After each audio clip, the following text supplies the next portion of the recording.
Zvakatangira pakunzi gezera pamharadzano.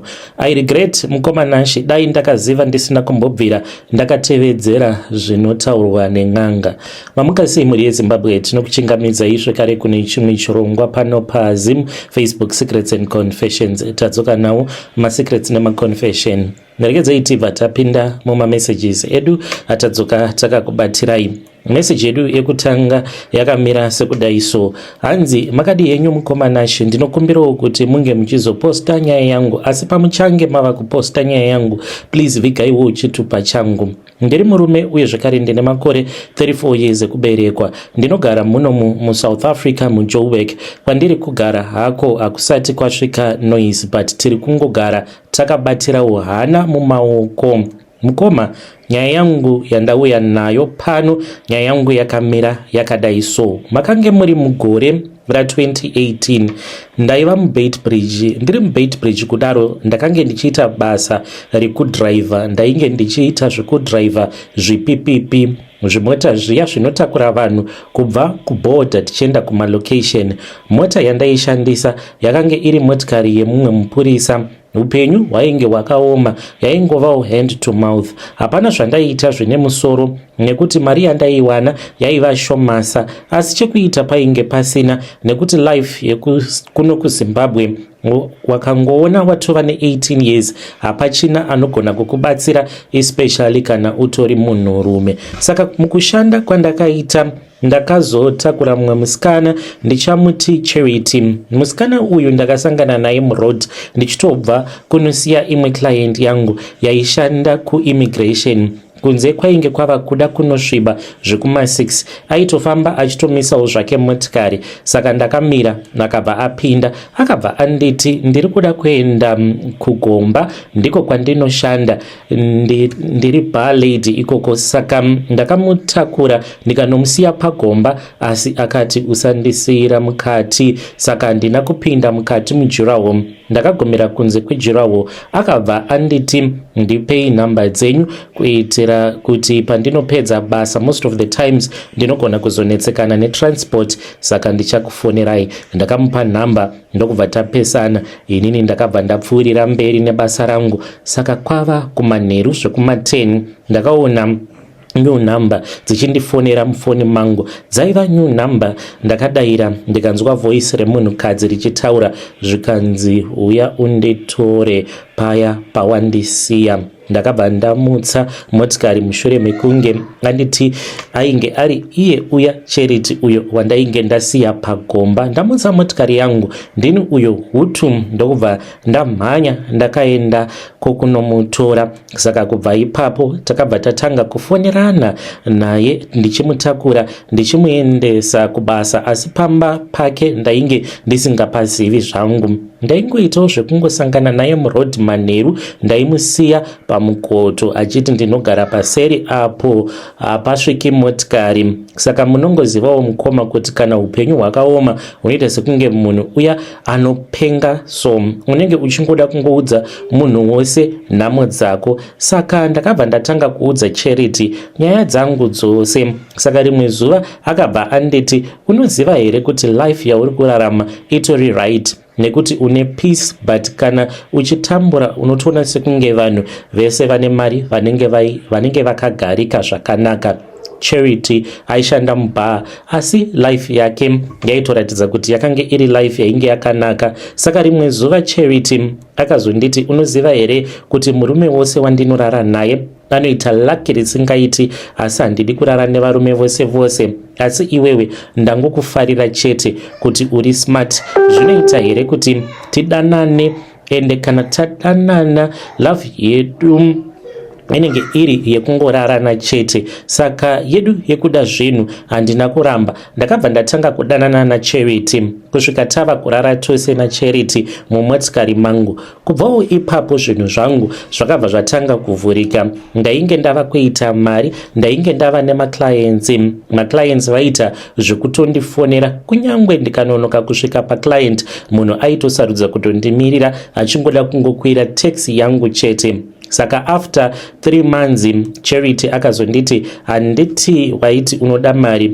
iye zvino wava nemari, wava kuita mari, asi inini ndine zviri pandiri zvinoda kupota zvichitendwa. Saka tinofanira kupota tichienda kumvura newine newhite rice, tunotenda vekumadziva ndivo vari kuita kuti iwewe uite mari, baby tinge tichiita mari. Ndaiva mudiki by that time, handina kuramba, ndakabva ndatanga kuita zvekuenda kumvura naCharity. Saka taiti tikasvika kumvura, iye aitopinda mumvura, inini ndaisara panze ndichimwaya wine rice. Aigona kutoita 2 hours boys ari mumvura kudaro, but inini ndainge ndisingambotyi, ndaitosara ndichitoyeverwa nemvura kusvika abuda panze. Pane zvandaiona zvichiitika mumvura, ndaigona kuona mvura ichipenya penya kuita maglitters so izvo zvainge zvichizondikwezvera kuti ndirambe ndakangotarisa mvura. Nerimwe zuva ndakambonzwa vanhu vakange vachitaura kumashure kwangu, naturally unotofanira kutoti unge uchitocheuka, but zvezuva iroro ndakangonzwa kuti ndakange ndiri protected nezvainge zviri mumvura. Ndakatongoramba zvangu ndakagara ndichiita basa randainge ndanzi naCharity ndige ndichizosara panze ndichiita rekumwaya-mwaya raisi mumvura. Ndaigona kuona hove dzine macolors mamwe andainge ndisati ndakamboona before. Taigona kuti tikaenda kumvura zviya huri usiku, ndaitokwanisa kutoona zvimwe zvinhu zvinenge zviri pasi pemvura dzinenge dzakaita kunge hove, yakaita kunge miramba yakareba zvisingaite, yobva yanyangarika, asi inenge iine marainbow colors. Zvose izvi zviratidzo zvaiti zvikaitika kana ndikada kumuudza aingoisa ruoko chigunwe chake, ruoko rwake pamuromo pangu obva anditi baby nyarara, zvawaona ndezvako iwewe usandiudza. Saka tava muna 2019, Charity akazonditi ndine nzvimbo yandinoda kuenda newe, unoona munhu anokubatsira nekuti ndaona kuti unoda mari yakawanda. Saka takazoenda kumaruzeva eMbeitbridge kumamisha, takasvika kune vamwe sekuru ava ndasvika ndakabva ndachizotanga kubatsirwa manje. Saka ndakaita 2 days ndiripo ndichibikwa nemishonga.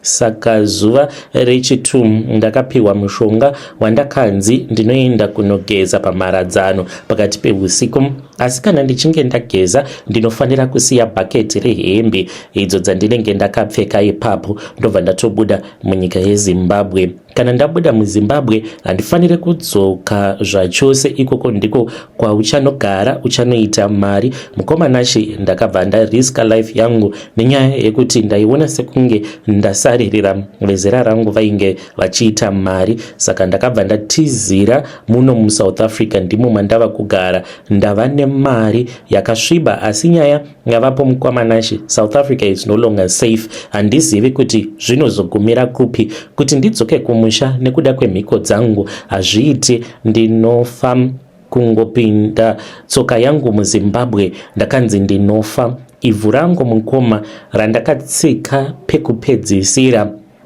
ndava kuyambuka pamasoja paya, ndakatsvaka pakange paine ivhu, ndava kuda kuenda kuNo Man's Land, ndokubva ndatsika. Varume vainge vakagara, masoja nemapurisa, izvi ndakazviita huri usiku, vakatoshamisika because ndakatombodzamba ndichitsvaka panzvimbo pandaikwanisa kuti ndige ndichitsika. Ndatsika kudaro ndakabva ndanokora ivhu ndikabva ndariisa mukaplastic. Ivhu iri pandakarinokora ndakatotocha, ndainge ndakapfeka plastic muruoko rwangu, ndokubva ndaisa ivhu iroro mukaplastic, ndokubva ndaisa zvangu. Pane vamwe ofisa kana vachiri kundirangarira vakatondisecha vakaona ndiine ivhu, ndikavaudza kuti munamato wekuti ndisazobatwa nemapurisa kusvika ndazosvika muJoburg. Vakaseka zvavo vakati vana madzibaba. Saka ivhu remuZimbabwe randakapedzisira kutsika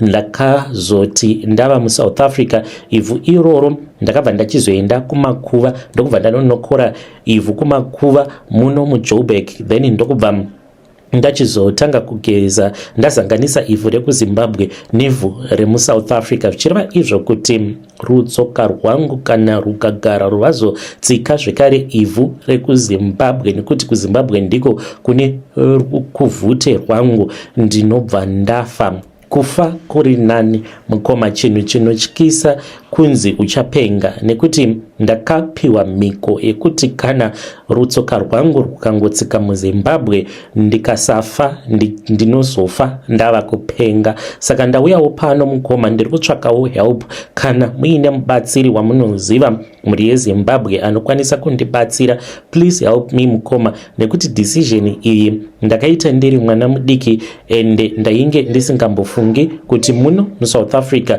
muchazosvika pakuzoitwa much and much iri kuitika pari zvino.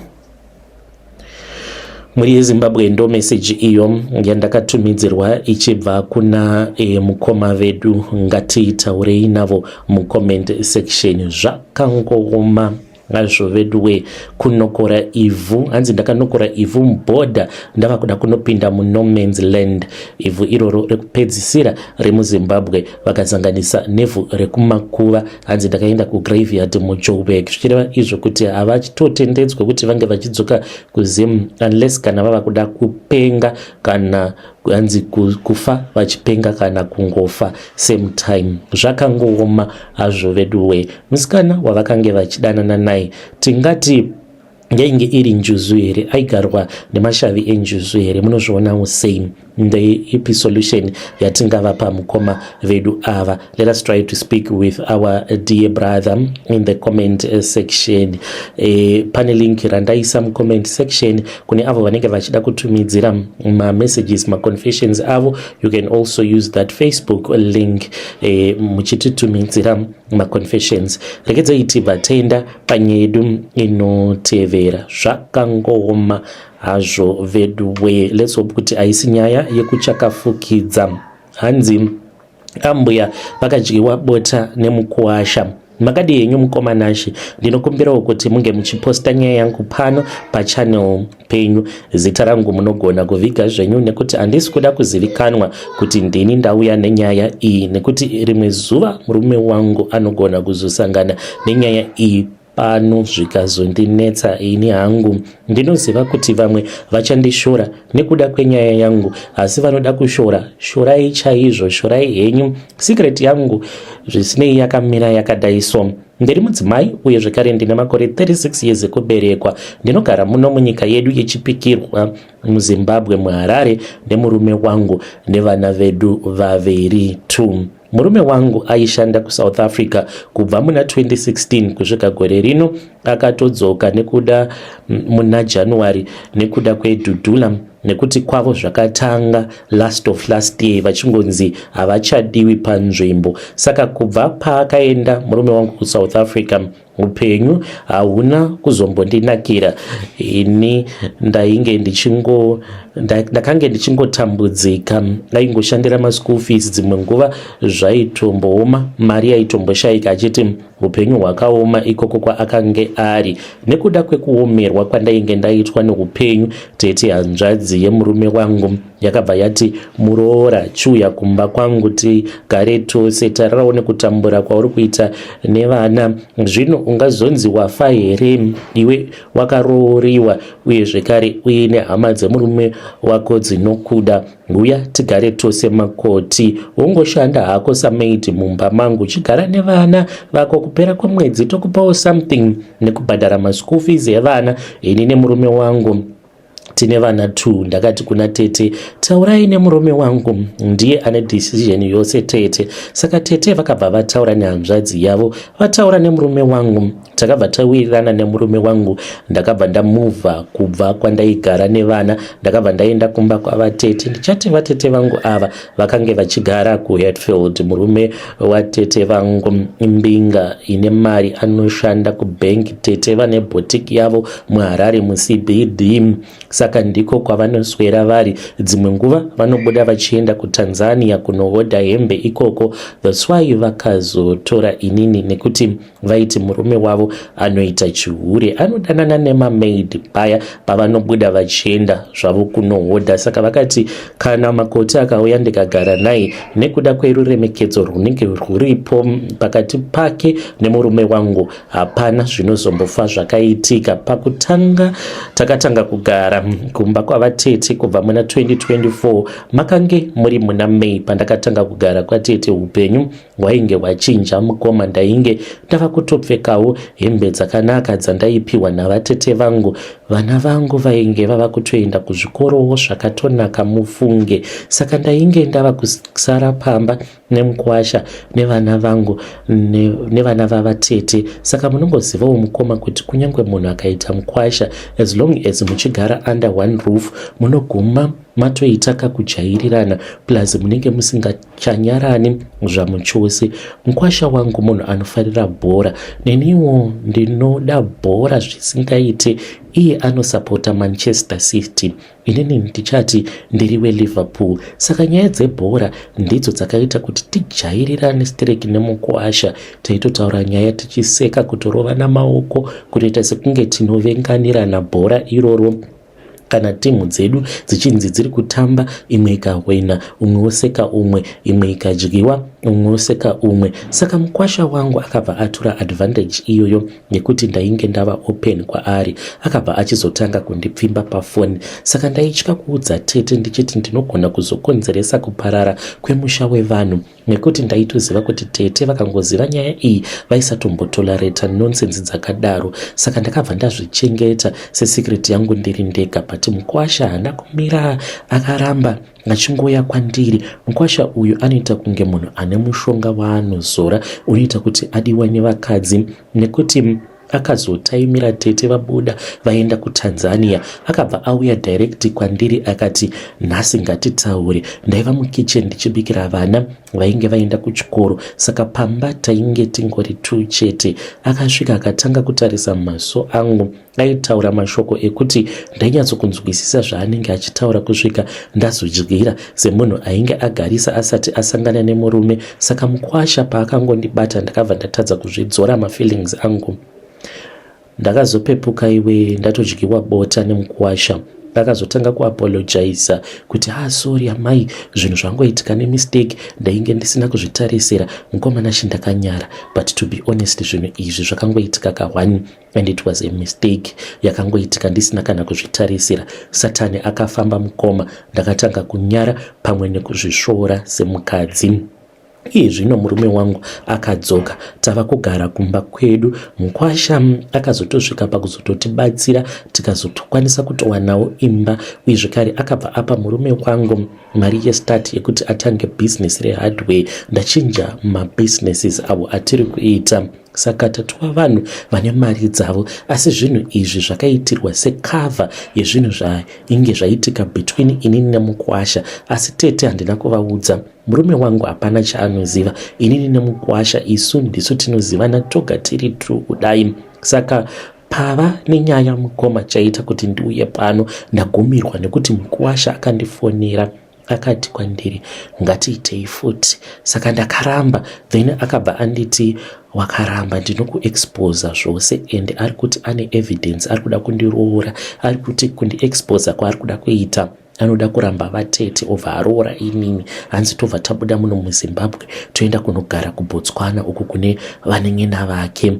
Ndauyawo pano mukomanachi nedare renyu, ndodii nenyaya yangu. Ndagumirwa, last option ndava kutofunga hangu kuzviuraya ndife hangu, nekuti kunyange murume wangu kana akazviziva ndinobuda ndisina kana chinhu. Kana ivo tete vanozondiona sekunge ndiri munhu akaita sei, vanotofunga kuti ndaivata nemurume wavo mazuva ose. Asi zvinhu izvi kutaura chikwadi zvakangoitika ka1 chete. Mukoma ndibatsireiwo muri yeZimbabwe. Muri yeZimbabwe ndo message iyo yandakatumidzirwa ichibva kuna muroora uyu, ichibva kune muroora. Zvakangoma hazvo veduwe. Ndakatobatirawo hana mumaoko kuti maybe ndaverenga nyaya kuchano kusiriko iri nyaya yekuchakafukidza dzimwe dziya dzatinoverenga kuchakafukidza. Zvakangoma hazvo veduwe, asi ndo zvakaitika pakati pemuroora pambuya nemukwasha. Hanzi mari dzakabhadharwa imari dzakabhadharwa nekuda kwekuti mukwasha akarara neni, but akangopa murume wangu. Murume ava nemari. Hanzi I will expose you unless kana tikaramba tichingofambidzana, I will expose you and marry you. Zvakango kuoma maconditions acho zvakangooma hazvo veduwe. Ngatitaurei nezvayo nyaya iyi mucomment section. Strange things indeed they do happen in this world. Rekedzai tibva taenda panyaya yedu inotevera. Hanzi mukomana ndauya neguhwa pano, muri sei zvenyu? Please post my story Makavi chitupa changu.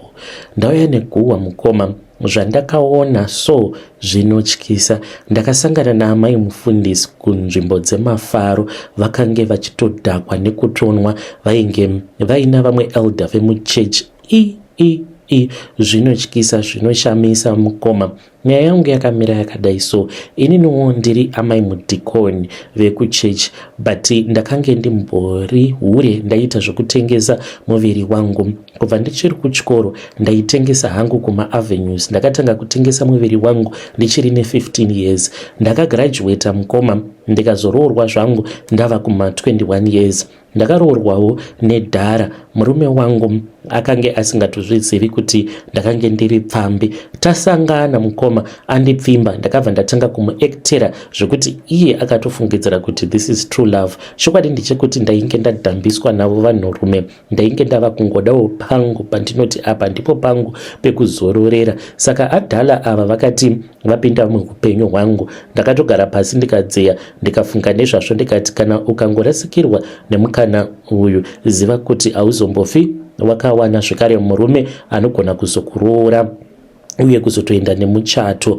Saka takabva tatanga kufambidzana zvedu navadhala vangu. Ndakange ndiine pamuviri pandakachata. Adhala vainge vagara vari mudhikoni zvavo kuchechi kwavo. Saka ndakatendeuka because taifanira kuti tinge tichizochata muchato wekuchechi kwavo. Ndatendeuka kudaro, handingati ndiri munhu akatendeuka mumweya nemuzvokwadi.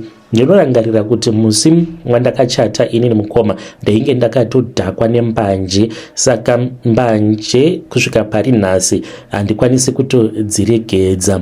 Ndainge ndakatorohwa zvangu. Ndakati patainge tava kuda kubva kuhotel, ndobva ndatombonzvenga ndikatonomona zimudzanga rangu rembanje. Ndakatozoponeswa nemist mushure mekunge ndasangana neumwe musikana akange achishanda muhotel imomo. Akati, iwe zvauri kunhuhwa mbanje? Ende ndakabva ndamuudza kuti ndabva mukusvuta mbanje. Akaseka akati, muchati ari kubva kunosvuta mbanje. Akabva andipa mist akandispraya mbanje dziya dzakange dzisingachanzwiki zvino kunhuhwa. So kubva mukomanashi muhudiki hwangu, ini doro bhawa ndinorida, mbanje ndinodzida, ende kunamata ndinonamata. Saka ndine mazuva angu andinowanzokunzvenga baba, then ndobva ndambonorohwa zvangu hwawa hwangu. Ndinokwanisa kungoti ndoda kumboenda kunoona mama, ndatobuda ndotoenda kubhawa, ende ndinenge nditori nehembe. Ndinokwanisa kubva pamba ndakapfeka zimugubvururu rangu, ndichiti ndasvika kumba kweshamwari dzangu, ndobva ndapfeka zvangu hembe dzeuslay queen, ndobva ndatoenda kubhawa tonorova doro redu. Asi kuzvino zvimusikanzwa handichaiti, kunyange ndikadhakwa zvinengei. I will never cheat on my husband. Ndini uyo mukomanashi ndaenda kune kamwe kaevent. Ikoko ndakange ndisingatombodi kuti ndike ndichinzi ndashayiwa ikoko, because my friends vakati kwandiri, kana ukasauya kunoku magi kunoku kunenge kuchitobohwa, iwewe ndiwe event yacho. Saka I was supposed to be there. Ndakabva ndaenda kuya, tiri kutonakidzwa, tiri kutonwa hwawa paya. Saka ndakabva ndachizoona munhu ainge akapfeka kamwe katracksuit. Saka kakange kangori fani kwandiri nekuda kwechimiro chake uye zvekare nemapfekero ainge akaita semunhu mukuru. Ndakatoona kutoti akapfeka zvisiri zvezera rake. Tikatotanga kutonyeya zvedu tracksuit ainge akapfeka. Saka pandakazoti ndasimuka manje ndava kutoenda kunozvibatsira kubathroom, ndopandakabva ndanoti wanikwe vakange vari amai mufundisi. Amai mufundisi vainge vakaita kudhakwa mukoma zvekuti vakatadza kana kundiziva.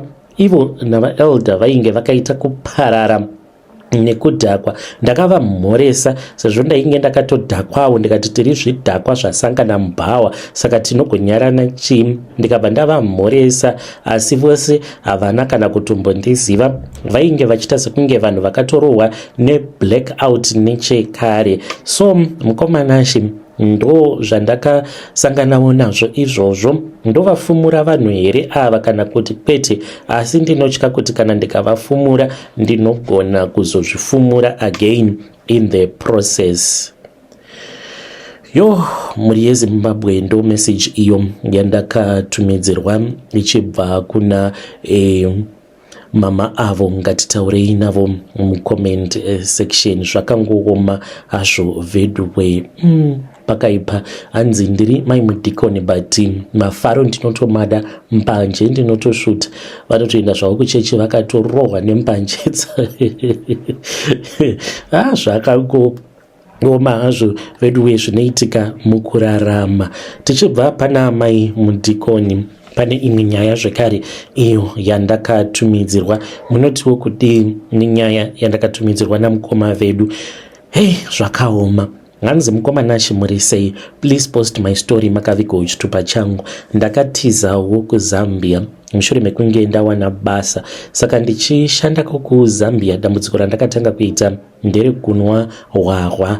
Ndakange ndimbori addicted to alcohol before, but ndakazoudzwa nadokta kuti ndikaramba ndichinwa doro zvaikwanisa kuzondiafekta. Saka ndakabva ndachizotanga kunwa doro pandakawana basa muZambia. Saka mukoma Nashi, doro inini rinondiafekta zvakanyanyisa. Upenyu hwangu mukoma hwakazonoshanduka nerimwe zuva dzakange dziri kuma66, ndipo apo pandakabva ndachizodhuma umwe mukadzi wandakadhuma nemotikari.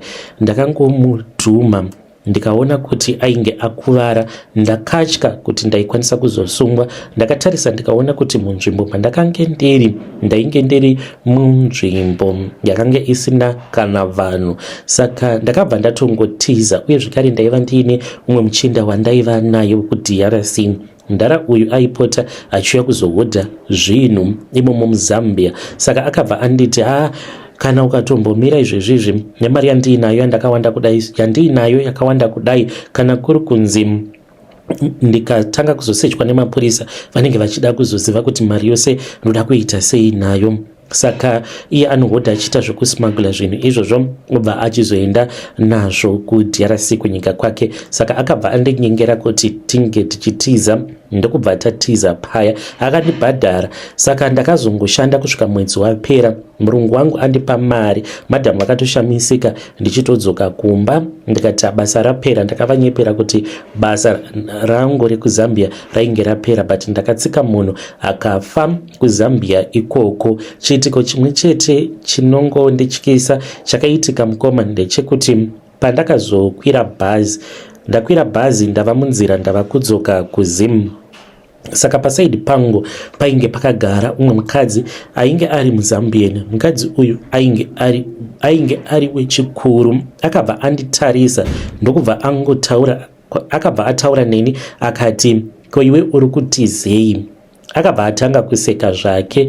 Ndikati munogoti ndiri kutiza chii? Because hana yangu yakarova. Ndikatofungidzira kuti maybe anozviziva kuti ndakatsika munhu ndikamusiya achiita sekunge akafa, asi akangonditi ndiri kungoona sekunge uri kutizei. Ndokubva anyarara. Haana kuzombotaura neni zvekare kubva muZambia kusvika tichizosvika muHarare. Usiku tirimo mubhazi imomo ndakangorota hope dzakandityisa. Ndainge ndichida kuyambuka rumwe rukova, asi rwizi irworwo rwainge rwakazara nemakarwe. Ndikaona face yemunhu ainge akafa, asi handina kukwanisa kuona kuti akange ari munhukadzi kana kuti ainge ari munhurume, asi ndakangoona kuti mumvura mune face yemunhu akafa. Apa ndainge ndichida kuyambuka. Saka ndo zvinhu zvoga zvakangoitika kubva ipapo pandakatiza kubva kuZambia. Ndakasiya ndatsika munhu nemotikari. Amushuwa kuti mukadzi yeye akafa nekuda kwekuti pandakamudhuma akatomboflya mumhepo akanorovera nemusoro mutara. Muri yeZimbabwe ndo message iyo yandakatumidzirwa ichibva kuna mukoma vedu. Zvakangooma nazvo vedu voita sei? Vodzokera here kuZambia? Mukoma vedu ava voedza kutsvaka mhuri. mhuri yemunhu uyo wavakatsika, kana kuti votongoti zvakatongoitika zvakaitika kuZambia ikoko, so long ndakakwanisa kutiza ndisina kubatwa. Zvakaoma, haisi ngozi here iyi? Let us try to speak with him in the comment section. Vadiwa vateereri ndoma messages awo tanga takakubatirai. Ngatisanganei zvekare mune zvimwe zvirongwa zvinotevera. I'll be back with another episode.